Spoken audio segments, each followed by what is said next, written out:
সন্ধিয়াৰ আঞ্চলিক বাতৰি পঢ়িছো মনমৰি দেৱীয়ে। আজি সন্ধিয়াৰ প্ৰথমটো খবৰ।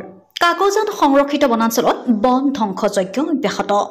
তিনিচুকীয়া জিলাৰ ডিগবৈ বিধানসভা সমষ্টিৰ কাকজান সংৰক্ষিত বনাঞ্চলত বনদস্যুৰ দুৰাত্ম। কালি নিশা প্ৰায় ৩ বজাত কাকজান বেবেজিয়াৰ পৰা দুখন বাহনে হুলুংকুনা আনিবলৈ লওঁতে বেবেজিয়া ভিডিপিয়ে আটক কৰি ডুমডুমা বন বিভাগক খবৰ দিয়ে। আটকাধীন বাহন কেইখনৰ নম্বৰ হৈছে AS23CC 6026, আনখনৰ নম্বৰ হৈছে AS23DC 3029। লগতে এখন মেজিক আৰু এখন মটৰচাইকেল পলাবলৈ সক্ষম হয়। গাড়ীৰ ড্ৰাইভাৰ কেইজনৰ লগতে বনদস্যু কেইজন পলাই যাবলৈ সক্ষম হয়। প্ৰকাণ্ড 7টা হুলুং কুণ্ডাৰ লগতে দুখন বাহন ডুমডুমা বন বিভাগে জব্দ কৰিছে। আজি সন্ধিয়াৰ দ্বিতীয়টো খবৰ। বিশ্ব পৰ্যটন দিৱসৰ দিনটোতে পৰ্যটনস্থলীৰ পয়ালগা ৰূপ। পৰ্যটন বিভাগৰ হেমাহিৰ বাবে আজিও অনাদৃত পৰ্যটনৰ অলেখ সম্ভাৰেৰে পৰিপূৰ্ণ কলিয়াবৰৰ শিলঘাট অঞ্চল। এটা যুগ ধৰি অসম্পূৰ্ণ হৈ থাকিল শিলঘাটৰ ত্ৰিশূলধাৰীত নিৰ্মিত পৰ্যটন নিবাস।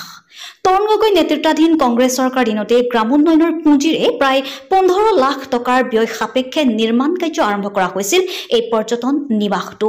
কিন্তু খুঁটা আৰু ছাদ নিৰ্মাণৰ পিছতে স্তব্ধ হৈ পৰে পৰ্যটন নিবাসটোৰ নিৰ্মাণ কাৰ্য। ফলত বিগত প্ৰায় 12 বছৰ ধৰি পৰিত্যক্ত হৈ আছে এইটো পৰ্যটন নিবাস।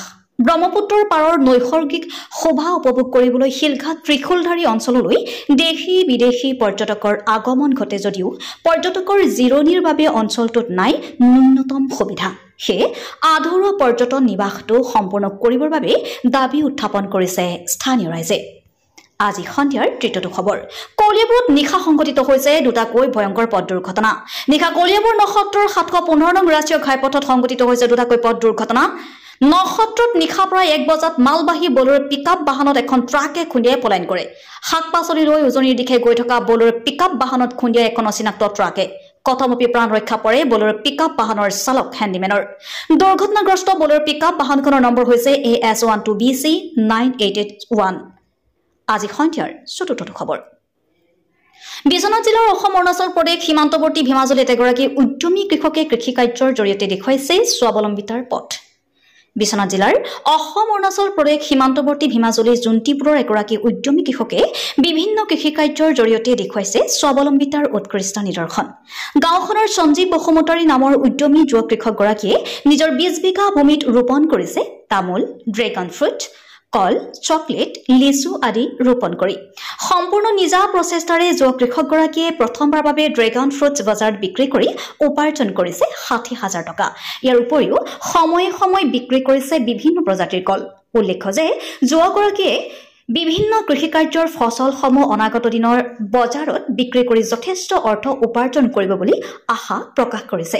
যুৱ কৃষকগৰাকীৰ নৱপ্ৰজন্মলৈ আহ্বান যাতে যিসকলৰ নিজা ভূমি আছে তেওঁলোকে চাকৰিলৈ বাট নাচাই কৃষি কাৰ্যৰ জৰিয়তে নিজকে সমাজত সংস্থাপিত কৰক।